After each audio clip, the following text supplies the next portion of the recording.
much. Thank you very much. Thank you. Events and Festivals Fund.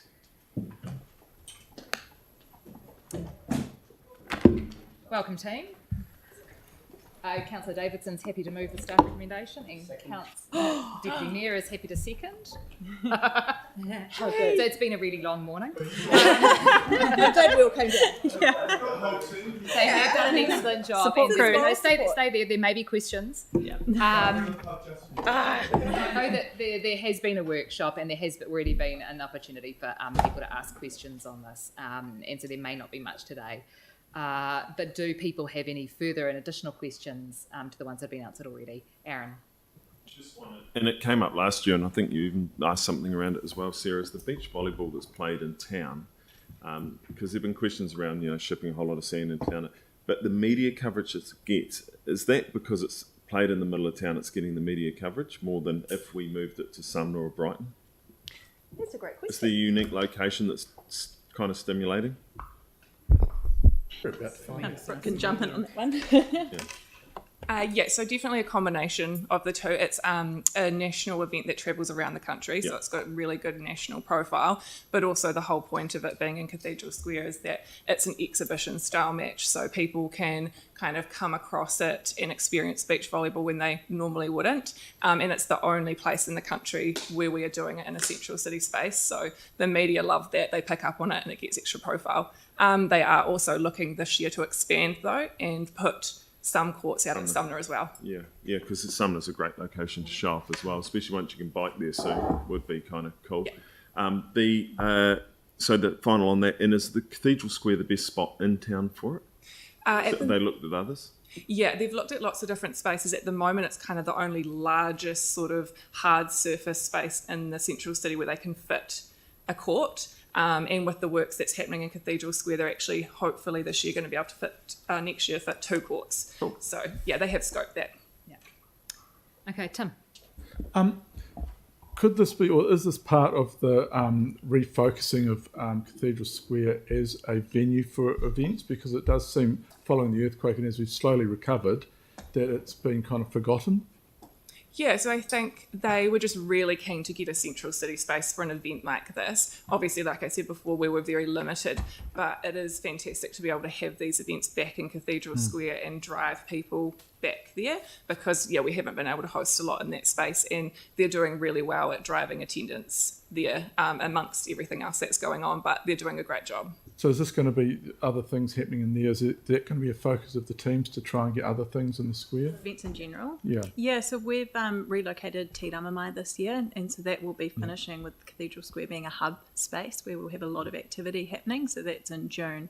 And just depending on the works, we'll definitely promote that space because it is a fantastic venue for events and we're really excited to use it. Thank you. Cheers. Cathedral Square is significantly tidied up in the last year as well. That new site plus the old post office and things, and it's that whole area is looking really good. Yeah, agreed. Any further questions? No. In that case, it has been moved and seconded. Any debate? Sorry, Phil. Yeah, sorry. Well, yeah, sorry, Sarah. I unfortunately I didn't go to. There was a wee briefing the other day on the Santa Parade, and I wasn't there because I was crook. But why do we not, someone might be able to answer it for me, why don't we just give the Santa Parade a little bit more rather than passing forward $119,000 into next year, please? Sorry, I missed the end of that. Why? Could you repeat the question, Phil? I see Santa Parade has asked for $90,000 and we're going to give them either 45 or 40, I'm not quite sure what, but we're putting forward 119,000 we're going to put forward into next year for our fund. Why don't we give them some of that now? So we use that. Why don't we a bit more? Yeah, so the 119,000 that we're rolling forward from DRF, we've used that as part of the allocation across all the events. So it's given us the ability to give more funding to more events rather than having such a limited amount. So that love has been spread amongst all of them, and Santa Parade was one of the events that we've given a recommendation of 45 because we've got the ability to do so and also equally provide funding for other events that require it as well. Yeah. So it is being used as part of this. Mm-hmm. Yeah. Thanks. Great. Thank you. Anything else? No, any debate? In that case, I'll put the motion. All those in favour, please say aye. Any against? No, I declare that carried. Thank you very much for all your work on that. Next, the sub-delegation of time extensions for heritage grants. Sam, would you like to move this one? And Aaron can second it. I'll wait till you sit down. Thank you. So I missed that completely. Do I want to hear that? I just said Tim was closer to heritage than I am. I think you might be right. No. Okay, so we don't need to use up all the time if we have it available. Are there any questions? No. Okay. Do I have a mover? Oh, sorry, got the mover. Seconder. Any debate?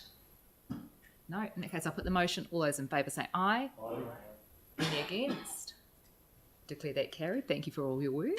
I didn't do any of it. And just before karakia, it is the last meeting for the committee, so I'm going to take, indulgence of the chair, and I've got 2 minutes, to keep you from your lunch, and acknowledge that this is the last committee meeting. We've had 19 meetings since November 2019, with some gaps in the schedule due to extended COVID interruptions in 2020, as well as breaks for the long-term and annual plan hearings. We've had very broad terms of reference, and this has meant that for the most part as a committee we've been reactive to reports coming for decisions, although there has been some more specific areas such as social housing where we've been more proactive with more in-depth oversight in the first few months especially. And in that space we also oversaw the development of the community housing strategy adopted last year, which asks staff to take a broader look at housing within the city, not only to help meet the needs for social housing but innovative models in partnership with others.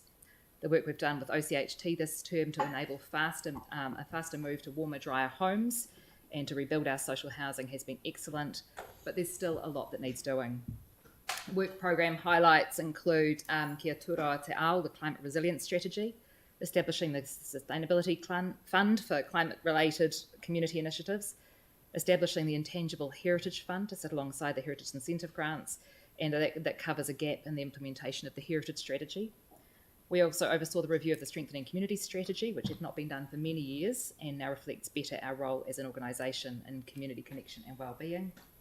We've had the responsibility for making decisions on a significant amount of community funding over the term, funding allocated to protect heritage and support the arts, to act on climate change, to boost community connections and resilience, and to make our city a more interesting, attractive and vibrant place to live. In the more proactive space governance-wise, we've also instituted new reporting for our community-facing areas, and the reports have had excellent feedback from councillors and the community. They have been new this term and have involved much more transparent reporting on the work of Parks Unit, libraries, art gallery, rec and sport, amongst others. Making sure that the decisions made by the committee that are not yet complete are transferred into the system and into any new committee will be really important. And I know that some actions were lost between committees and things in the transfer over last time. And so making sure that the community expectations from those decisions are met is really important. So I'd like to end with some thanks. Thanks to Councillor Coker for being a thoughtful and active deputy, ready to step into the chair when needed. Also to Councillor Johansson for his work chairing the funding subcommittee. Thanks to the staff that have helped out, especially Simone, our incredibly able and astute committee advisor, coordinating the agenda and wrangling reports, as well as liaising with the community on public forum and deputation requests. And Mary and Lynn, who have sat next to me for a lot of the time as well as advisors. Other staff have helped with the running of meetings, real-time creation of the meetings on the screen above me, or enabling the openness and transparency for our decision-making via the live stream. Thank you at the back. And thank you to all. Thank you for your constructive debate during the term. It's been a really interesting and motivating process, and I look forward to seeing, hopefully, many of you around the table again next term and doing more of this work for our communities. And with that, I'll ask Councillor Davidson to close with a karakia. Just a wee moment before then, just thank you, Sarah, for the work you've done and led. So thank you. Thanks. Shucks. Oh, yeah. I'm going to take you. Mike. Kia whakairea te tapu, kia wātea ai te ara, kia toruki, whakataha ai, kia toruki, whakatake ai. Haumea, huie, tai, kia. And with that, I declare the meeting closed.